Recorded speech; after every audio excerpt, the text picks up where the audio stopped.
You're listening to Expertly Said, a podcast on the art and impact of communication.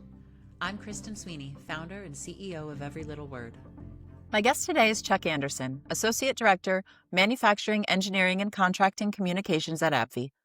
Chuck is responsible for communications for AbbVie's biologics region. He has more than 20 years of experience across the public and private sectors with deep expertise in executive coaching, speech writing, internal communications, public policy, and change management.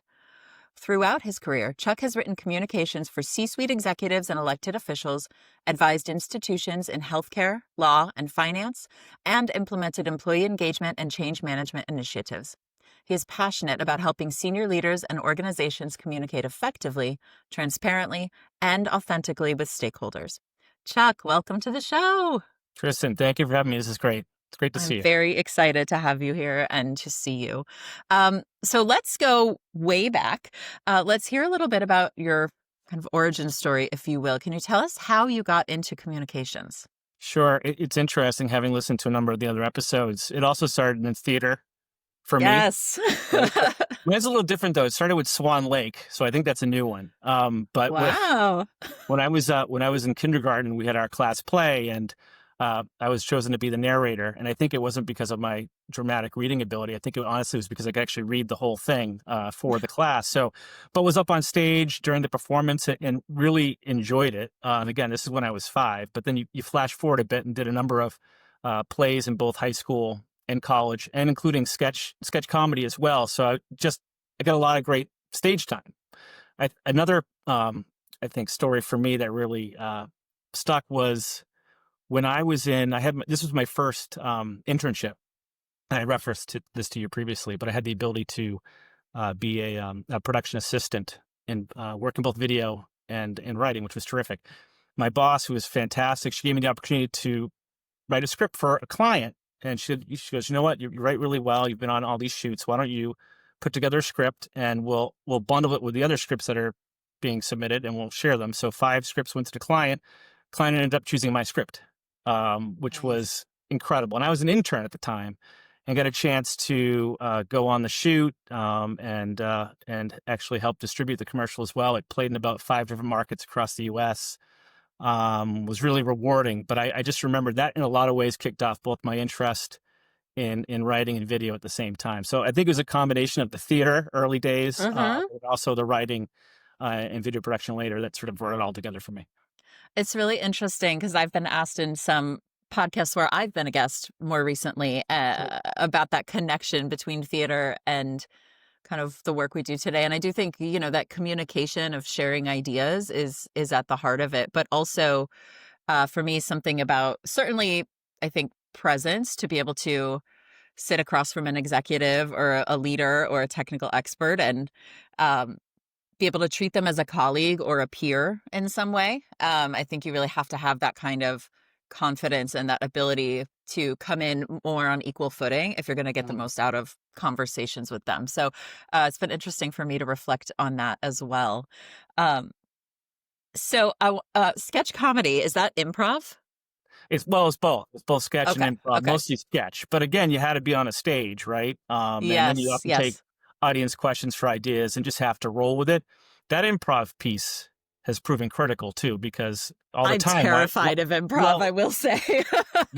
Honestly, you can do it. I mean, I think just getting used to being in a situation where you just have to be quick on your feet and roll with it, go with the flow is so helpful, certainly in improv, but also in any job. Yeah, it's funny because I do think I use a lot of that kind of skill set now, right? Of being able to take a conversation and kind of think on the fly. These podcast episodes are probably an example too, but I definitely remember there were like the theater kids and the improv kids, and they were 2 very separate groups in our school, in our college. Yeah, definitely. A lot of the improv kids weren't actually performance majors. They just had other things they were studying. And loved it. And I mean, they got along just fine, but they were viewed as very different skill sets. Interesting. Yeah. So tell us about the bridge from internship, national advertisement, your script is selected, to ending up in the pharma sector. Is that? Sure. How long is the podcast? I mean, So for me, it's a few chapters along the way. So from that first internship, that led to me working more in political communications, Yeah. and working on campaigns and talk about fast-paced environments and having to roll with things. I mean, I think again, there's no substitute to that. Things come in all the time. It's almost 24/7 in a lot of ways. You just every day is different. So I had the chance, but that also gave me the opportunity to work with executives, either officials who were running for election or candidates. And I got to work closely with them. And this is early on in my career too, and Yeah. it was terrific, just sort of thrown in the deep end in a lot of ways. That was really formative because I went from my internship to actually being in the quote unquote real world and working Mhm. in a firm, and trial by fire, but I loved it. There's a certain energy that comes with that. So from those experiences, I ended up working for a number of candidates, and that transitioned me into the public sector, working for officials for about a decade or so. And that was I love being in public service. Again, did it for about a decade.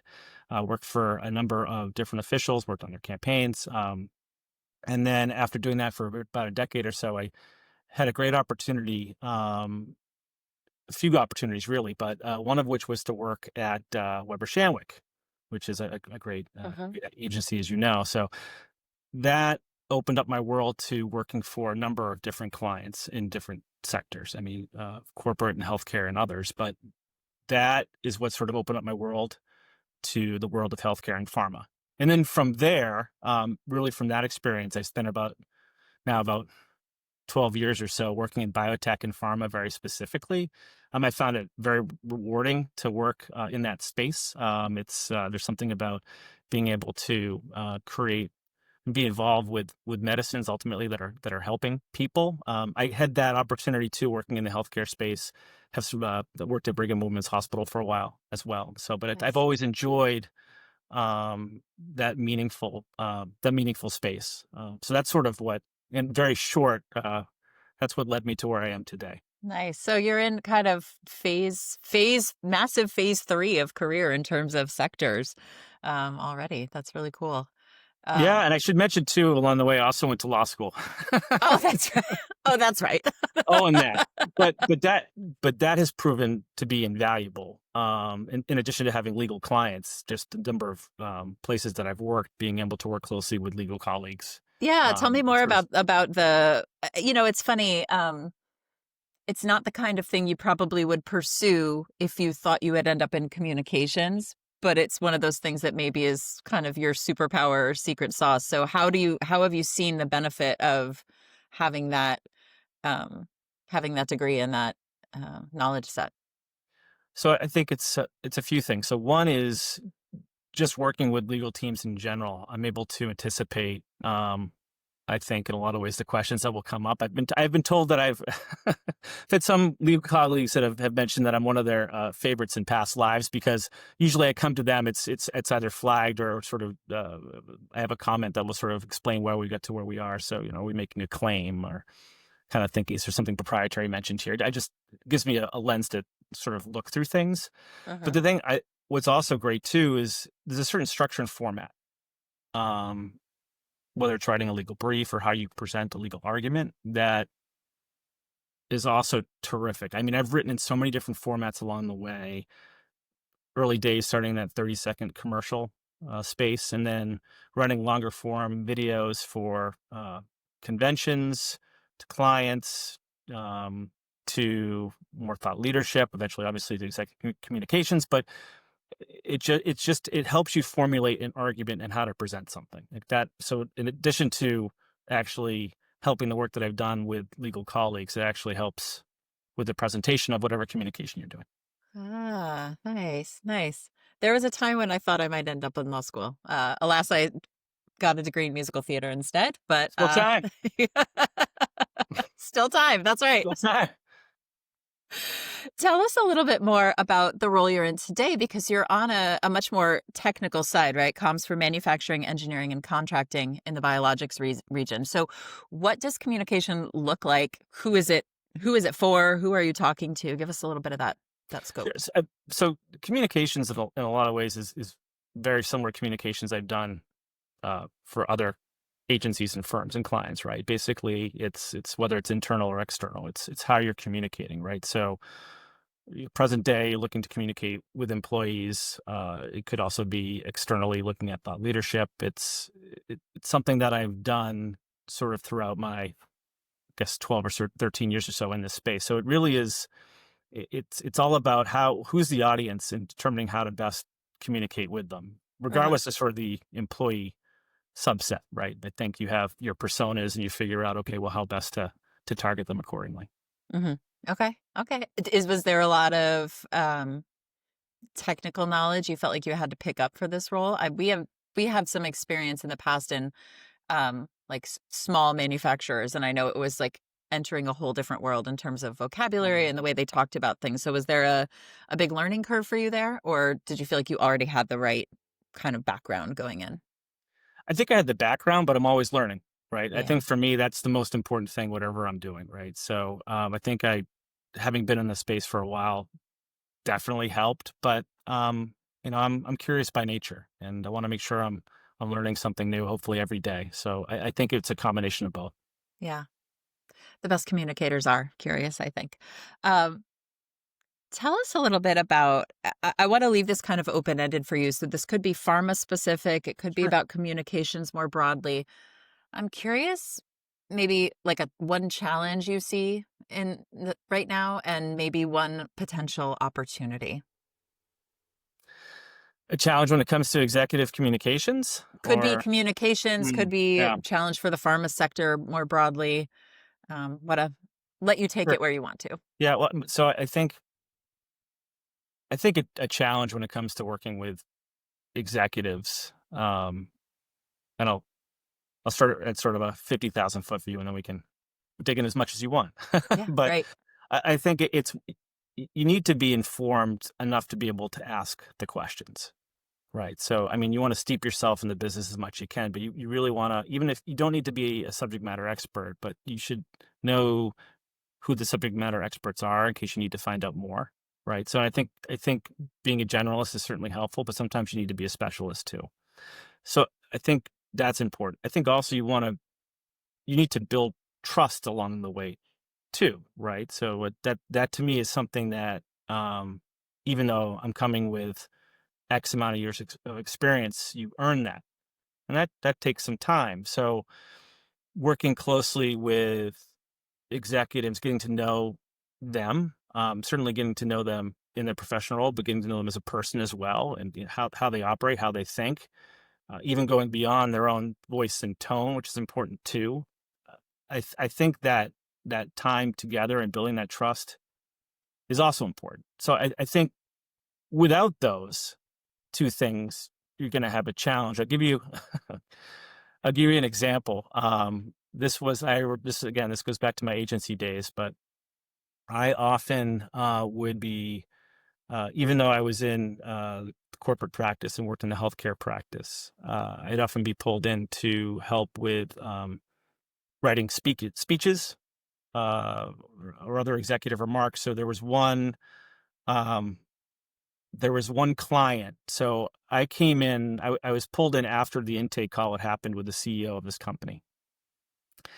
And she was delivering this big speech. And I was given the intake notes, and I was like, okay, this looks great. Okay. You've, you've been there, right? Okay. I'm like, I got this. I mean, I've been doing this for a while, no problem. And I was diligent in doing it, but I presented it. I gave it back to the team, and the feedback from the client and the CEO was that it missed the mark. And I was like, that's not a great feeling, right? And I was like, okay, well, what's sort of the feedback? And once I had heard the feedback from the client team, I'm like, well, that's completely different than what I had received. So for me, maybe that's asking more questions on the intake, right? But I was like, well, let's do this. Can we get a call with the client and the CEO so I can hear from her directly what she wants to say? So we did that, and I was able to ask some questions, and then I was like, okay, this one I got to get right. This one I have to get right. So I really put a lot of time into that one, and that second draft was well received. But I was like, that was difficult for me because, and that's going to happen sometimes. I didn't have the benefit of knowing the CEO at all. I did some research to kind of hear her voice tone and some speaking engagements she had done, some videos, but I really needed to have. It was helpful to hear from her directly what she wanted to say. That ultimately made that a much better piece. And then from there, working with, even if I was not working directly with the CEO or executive, I would really prescriptively ask some questions to make sure that I got everything I needed. And if a call was needed to find out more, to do that. That was a good lesson early on. Yeah, Making life. I can very much relate to this experience and that feeling of missing the mark, especially when you have a strong track record, right? It is like, oh, um, we have a client who has always said in his own business, his philosophy is that sometimes the things that go wrong that you can fix, like repairing those things actually builds more trust and can strengthen a relationship more than if everything goes well. And so that's kind of a comforting thing that I take with me occasionally if something misses the mark. And I find it's a combination of factors, right? Like sometimes it can be that there isn't a real lack of clarity or alignment on what that end product should be. Some people are used to getting something in front of them, honestly, tearing it apart and then being like, now Sure. I know what I want. And that's not an ideal way to work. So like you, we try and be really much more prescriptive up front. What I was thinking when you were first telling that story, though, was like, I remember in the early days of doing this work, I was a freelancer on my own, and I had a background as a legal assistant. That was one of my day jobs or night jobs really, while I was auditioning and living in New York. And so I was really good at transcribing. And it was such this benefit early on because we didn't have record the whole call and watch it later, jump around in the transcript, all the kind of convenience we have now. So basically, whatever I was able to take down was the resource I had to go on. And I pretty much would spend my calls transcribing in real time in order to most effectively capture all those things that you're talking about in terms of like voice and how they want to phrase things and what they want to say. So definitely one piece of technology I'm grateful for. Well, it's interesting. I totally agree on the transcription front. I mean, this is me. I find it depends on what I'm working on, but I like to write when I can versus type. Again, depends on the situation, but that Mm-hmm. helps me remember more sometimes. It depends on the situation. And also if depends on the topic. If I'm talking about something very sensitive, I'm probably more inclined or personal to write that down versus having a Sure. laptop to Yeah. create. The last thing you want to do is sort of create a barrier with a laptop Yeah. too, Yeah. right? So Yeah. it depends, but by and large, totally agree. Technology has helped greatly when it comes to the transcription effort. Yeah, 100%. So you've segued us nicely into the one big idea that we want to dive deep into, which is executive communications. I'm curious, do you have this is an area of passion that we share. So we've Mm. worked together on some internal comms and employee engagement initiatives in the past. But this is, core to the work we do, core to the work you do. What makes broadly, like, how do you think about building an executive communications campaign or platform for an executive that is successful? What does that look like? You've talked a little bit about the trust, the being able to kind of get in front of them, but can you flesh that out for us? Yeah, I think as always, sort of you start with what's the goal? What's the Yeah. objective? I mean, you can write a series of tactics that can be great, but there's no strategy. What does it matter ultimately? So I think starting out with that, like, what are we trying to accomplish, right? I mean, I think it's I think it honestly, whether it's external or internal, it's thinking about who the audience is, what the goal is, who the audience is. Um, what are you asking them to do? What's the call to action? But even before that, sort of the what's in it for them piece of it too, right? So I Hmm. think you have to kind of think through those pieces first in order to be able to flesh out anything, even and then you can think out, okay, well, what's the timeline here? I think to get to your question, not all executives are created equal, right? Everyone is different. So, depending on the topic, I'll give you an example. So, um, I worked with an executive who was dynamic, great on video, fantastic on video. Not everyone is. Not Not everyone is. She was. Her personality carried through. Like, it was great, right? So in that space, relied more on video as a communication tool to reach employees. I've worked with other executives in many lives. Video is not a strong suit. That's okay too. I mean, in those instances, if it's definitely video, you go shorter, right? Or you look to other ways to communicate. Maybe some people do better in person. Some people are much better at a town hall. I realize I'm getting into some of the tactical pieces of this campaign, but I think it's important because they're ultimately the person delivering the message, right? I think too, Kristen, it depends when thinking about the campaign on a topic, how sensitive the topic is.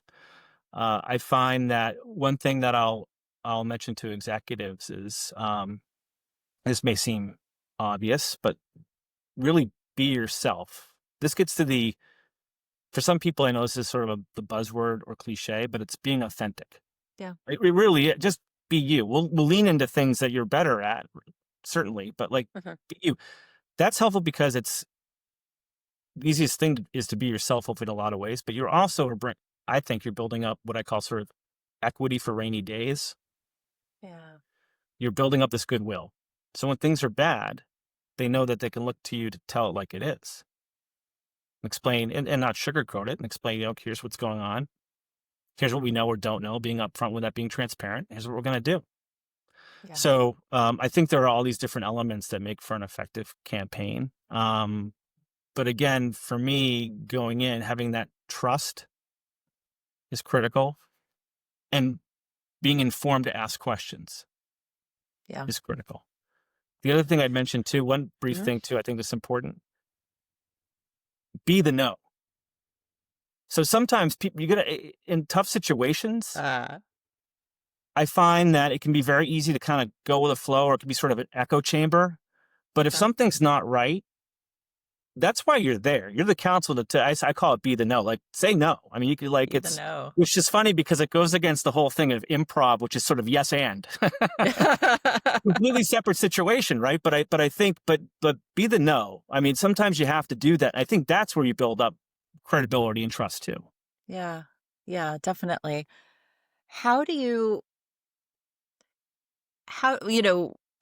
Something we find, I'm sure something you find, right, is these executives are incredibly busy. So that can make it hard to even, if they're not especially bought in, or if broad communications isn't something they've done a lot before, to kind of work with them to get their buy-in, to actually get the time to talk with them and, hear their voice and really get their perspective on an idea. Because I think the goal certainly for us is that, you've got something like your corporate messaging, you've got your narrative, and yes, that's the anchor, but you're wanting to put it through the lens of a particular executive because you want their personality, their authentic kind of perspective or way that they would talk about something as part of it.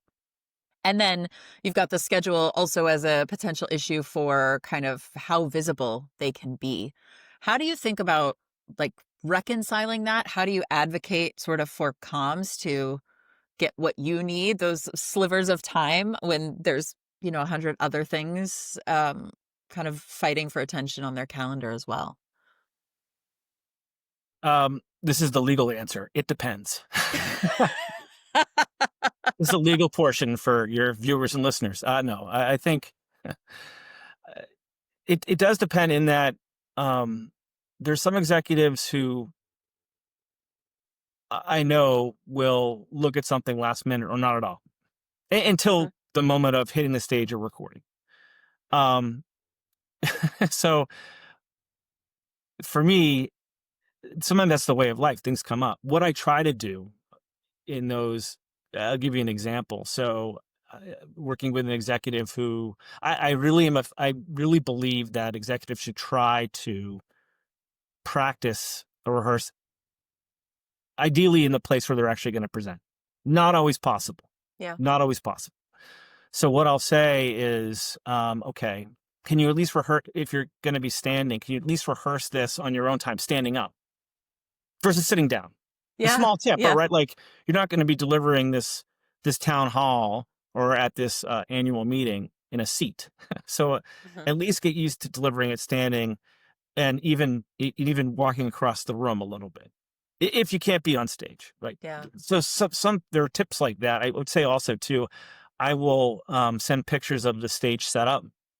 It's almost this goes back to the campaign days. I like to advance things, so I will myself walk the stage, and I Yeah. myself will go and advance the slides, and like I will, that way I can convey, well, one, real time ahead of time, I'll know if there's an issue, like, okay, Mhm. the lighting, and I try and do it the time of day. So for example, I've been at events where we do a walkthrough, but the event, it might be a walkthrough in the morning, but the event's in an afternoon, but so the sun will come in at a different angle at that time, and Mm. it's not ideal. So I'm like, well, because of that, can we make sure that the blinds are drawn? Or so I try to get ahead of all of that ahead of time, so that when the presenter executive goes on stage, he or she is briefed what side of the stage you walk up on, where you sit, if there's a camera dedicated to them, where that's at. If I mean, just this is all this goes beyond the event brief. This is even coaching the executive real time, going up to the stage, perhaps, right? But so I think, to your question, you really, you try to get ahead of as many things as you can if they don't have that time to Mhm. really rehearse in advance. And Yeah. then also, I mean, a little bit is, it's not a leap of faith, but I think you've had the benefit of a relationship and trust for a while. So it's, Yeah. I think you can say, okay, I never say it's okay to not rehearse, but like, this is a topic you've talked about, you've spoken before this group before, you've actually been to this stage previously. I kind of remind them about like all the great, and myself, all the things they've already done to accomplish it successfully. But I think the key is to really advance as much as you can and share with them in advance, because sometimes they're just not going to have that time, Kristen. Yeah, I agree. And we find similar and take a similar approach. We're obviously most focused on written communications, but, before any interview, we're setting somebody up with a set of interview questions. And those questions are not, to a point you made earlier, they're not 101 basics, right? They're based on us having the basics and jumping off from there to get the most out of the conversation we're going to Sure. have. We know that some people will never open them. We know that some people, find with more of our technical subject matter experts, they may write long answers because they want to be prepared. It's a lot of personality, role, but we give them the option, right? And we have that, and then we kind of have to let it go. Um, Something you were saying, a lesson I kind of learned, let's say a few years back, was extreme accountability is one of our core values. And so we take on a lot of responsibility for seeing projects through. But there was a point when I realized that we ultimately are and have to be in partnership with the people on the other side.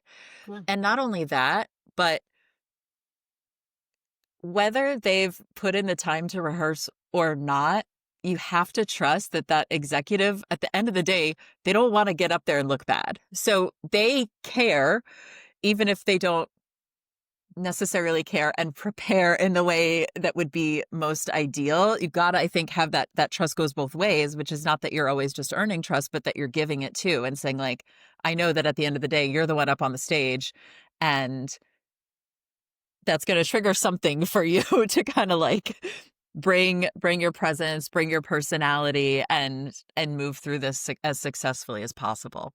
Yeah, well, there are two things I'd mentioned too, Chris. So I think they go the front end and the back end. So I think on the front end, I think you need to make sure that, sometimes you're not going to get any feedback.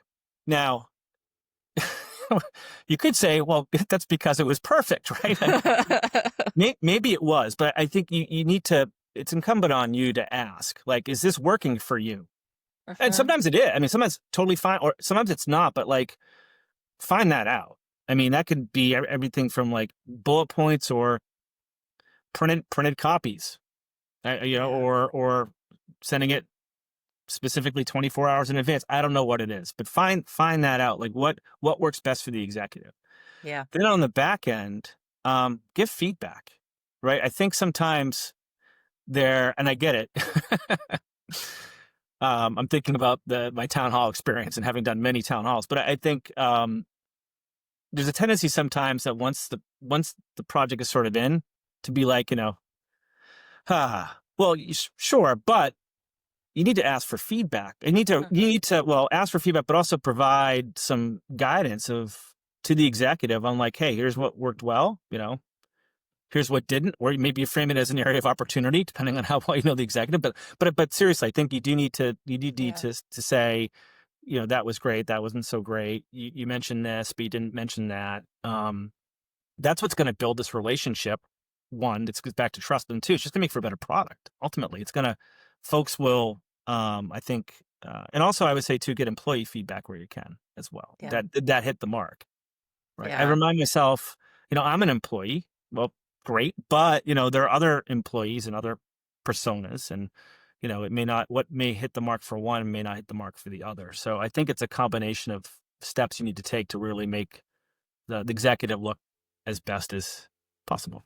Yeah, I love that. When you're talking about the tweaking process, it's a fine line, right, between maybe what are kind of the best practices and making sure there's still structure, but also being flexible enough to adapt to their needs and find out if something's not working, why not? A few months ago, we had a client, and there was just a particular piece where we just weren't getting our review back from her. And I've known the client for a while now. And so, when we had one of our regular check-ins, I was like, just kind of like, what's going on? Right. And it started as, oh, well, I'm busy and the review. But then when we got under it, it turned out it was like all these other things that it was like, well, because this is happening in our organization and these 7 things are coming together in my head. And so I don't know what to do about this. And once we actually had that conversation and kind of surfaced all those different inputs and factors she was dealing with, we were able to partner with her and say, okay, well, what about this path forward? If we adjust this, let's follow this kind of thread that you're thinking about. Go away, revise the piece, and then we come back and suddenly, it's approved. And I feel it myself too, right? Sometimes I'm stuck on something, I don't take action, and my account manager is usually the person who's like, what's going on? And I'm like, well, I'm thinking about these 6 things, and therefore I don't know, like my brain's just short circuiting, basically. So I think it is really valuable to proactively go in there, especially when you notice something's just off, right? It doesn't feel quite right. It's not as expected. It's not working optimally, and kind of proactively try and dig into what's the root cause of that, because very often it's something that once explained is solvable, but if you just kind of harp on the same outcome over and over again, you may not really end up getting anywhere. Yeah, you raise a great point, right? You're not always going to have line of sight, right? I call that sometimes you have iceberg knowledge, right? So it's the 10%, but you don't have the 90%, nor should you, right? I mean, and depending on the topic. So I think that's a great reminder, right? Because you're not always going to know what's going on, nor should you. But I mean, I think still that's when you work with others that are perhaps close to the executive, whether it's the chief of staff, an EA, or someone else, to sometimes help you in your cause. Like, can you help me carve out a 5-minute window? Yes, or can you check in on the speech to see if there's any feedback, right? Yeah. So I think you need to also, in addition to that trusted relationship with the executive, you need to build those relationships with others. And within the orbit as well, also critical too. Yes. Oh, yes. If someone has an assistant, an EA, a chief of staff, and maybe this is because, again, back to my performing background, like I've done all of those jobs. I've been the office assistant. I've been the receptionist. I've been the caterer at the fancy events. I've done all those things. And so I think going in, I've always just had a tremendous amount of respect for the people who kind of make things go round. But also they can be incredible allies. Of course. Yeah. So I want to talk a little bit more. You've alluded to some of it, but this piece of executive communications also tying into executive coaching. And, we talked about leaning into people's strengths, absolutely, where you can, but also acknowledging that even if you're not, let's say, great in person, in front of a crowd, well, you may still have to get up and do a town hall, or you may have to go and do a panel at a major congress. Um, So how do you, what kind of maybe patterns do you see where executives maybe need to improve or have opportunities for growth? And how do you kind of help them through that? sure. I love the opportunities for growth framing, right? Yes. Some say challenges, some say opportunities.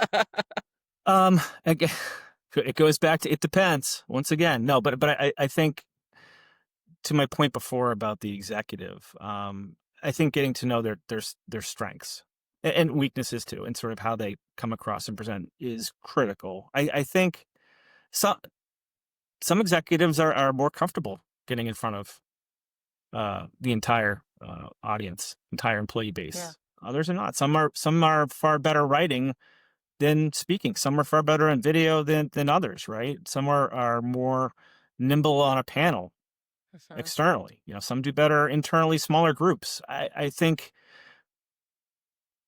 you need to identify first and what works best for the executive. And then you can kind of from there, knowing who they are, how they like to think and operate. Then you can I think sort of plot, okay, well, what is that? How are we going to bring this to life? Not to say that they also can't have stretch opportunities and get out of the comfort zone, right? Right, I mean, right. like anyone else, but I think you have to kind of first think through that, and then you can maybe plot a course to, okay, well, let's try. This is a relatively small, friendly conference or congress, right? No press. It's a topic that you feel passionate about. Get the questions in advance. You know the moderator. You know two of the other panelists. Let's start Yeah. there, right? I mean, Some friendlies. Yeah.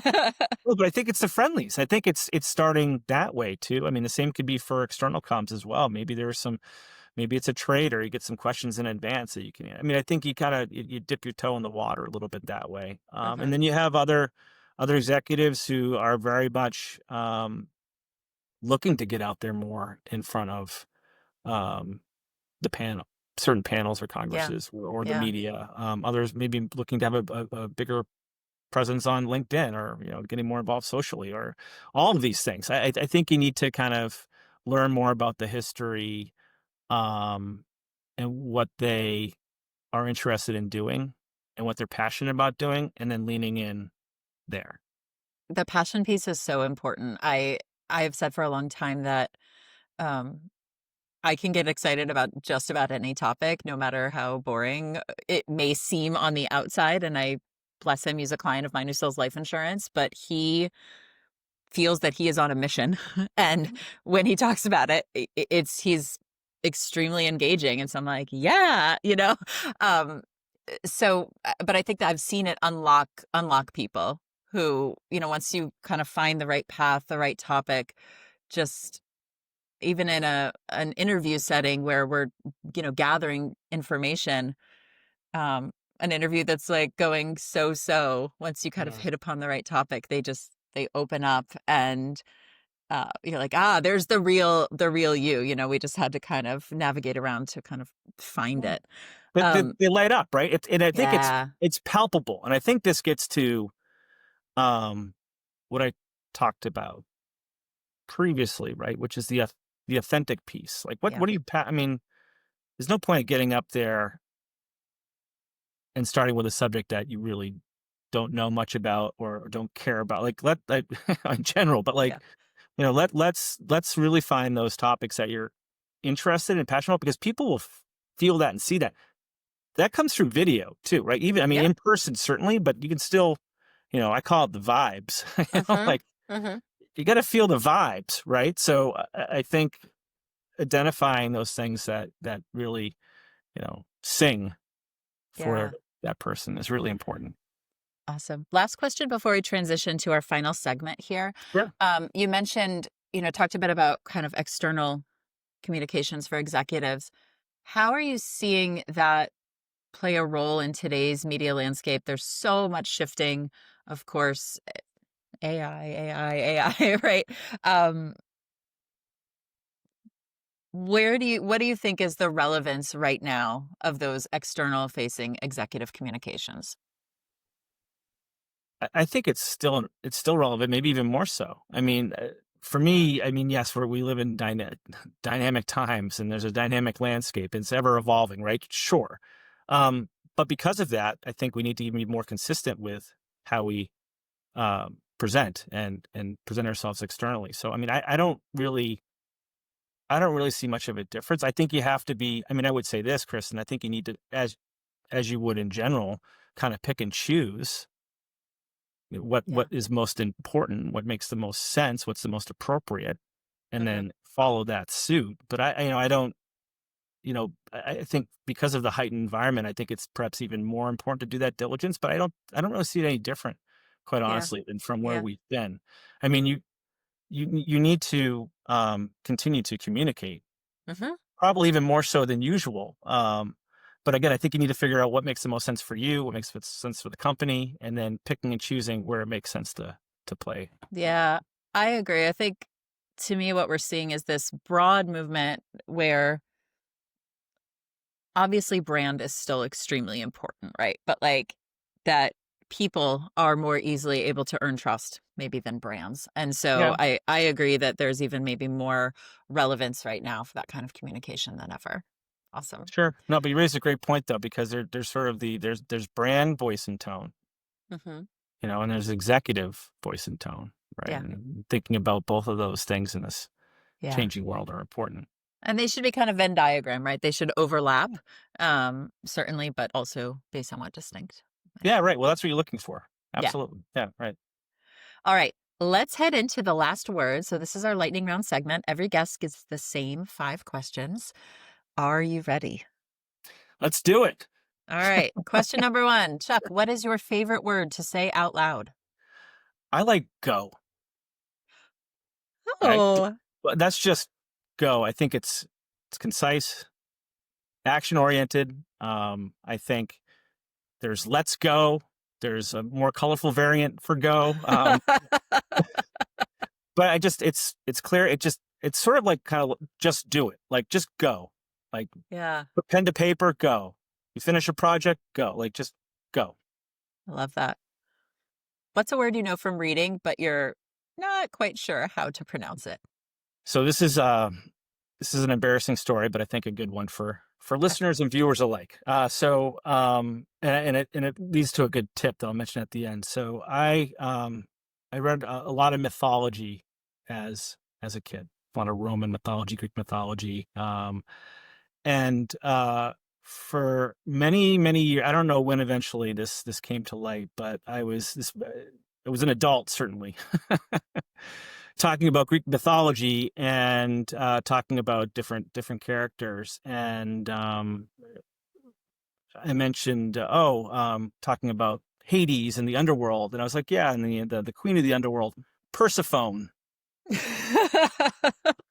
not Persephone, Kristen, not Persephone, right? I mean, xylophone, telephone, Yeah, fair Persephone, enough. Of right? course. Wrong, right? So.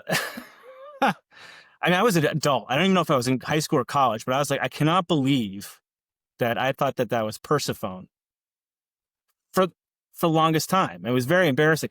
But lesson learned from that: use phonetics with words, names you may not know for leaders, right?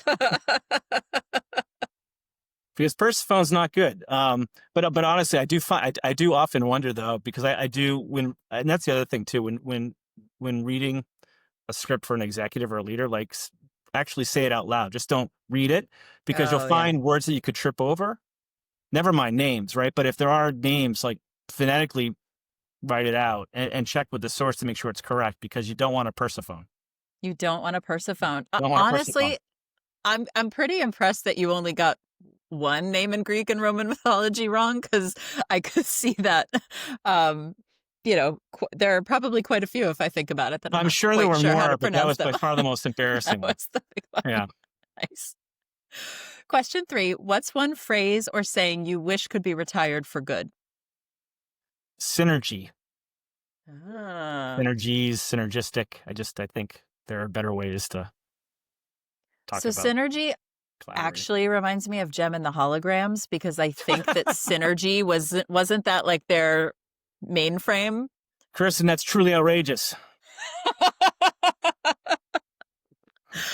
And I've just always mentally had trouble reconciling that version of Synergy with the version of Synergy in M&A, which basically means layoffs. Like, just those two things create a lot of cognitive dissonance for me. That's wild.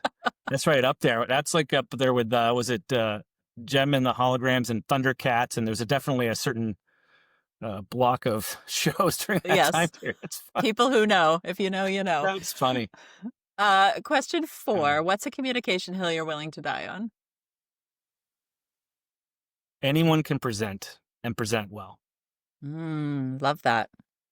I mean, again, it comes down. I mean, I think we didn't get into this too much, but I think from speaking, it just comes from confidence, from getting up there, the repetition, rehearsing in the space, right? I mean, I think this is a lot of what I coach executives to, but it goes for yourself as well. I think if you do those things, and there are various tips and tricks that you can do to really make sure it comes off as best as it can, but I think anyone can. Yeah. I really do. That's awesome. And for listeners, if you want more on that topic, I would also check out our very first episode with Brian Krogh. He's a speaking coach for executives. And so he's got a lot of good tips, as well as what Chuck has shared here today. Last question. What's the last thing you read, heard, or watched that's really stuck with you? You've made it through every bad day. Right? So what is that? So what is that? So what that means, so it's interesting. Someone was telling me, I know you also use this for recommendations for shows, right? Someone said, someone said, that come from Ted Lasso? I'm like, I don't quite know, but it came up in the context of talking about crisis communications and crisis work and what that's like. And I talked about the work they've done on campaigns and everything else. And, someone had mentioned you make it through every bad day. I said, that's true. In other words, like, whatever the crisis was, like, we're all here. You made it through. It may not seem like it at the time, but believe me, you will, right? There's going to be highs and lows, and no matter what you do, but like, just kind of remember that, like, we will get through this, I think, is sort of the point. That's awesome. that stuck with me. Cause it's true. I mean, again, having worked on a number of political campaigns and working through crisis comms, like there are highs and lows in some really tough situations, but like, you'll get through it. You really will. Yeah. Awesome.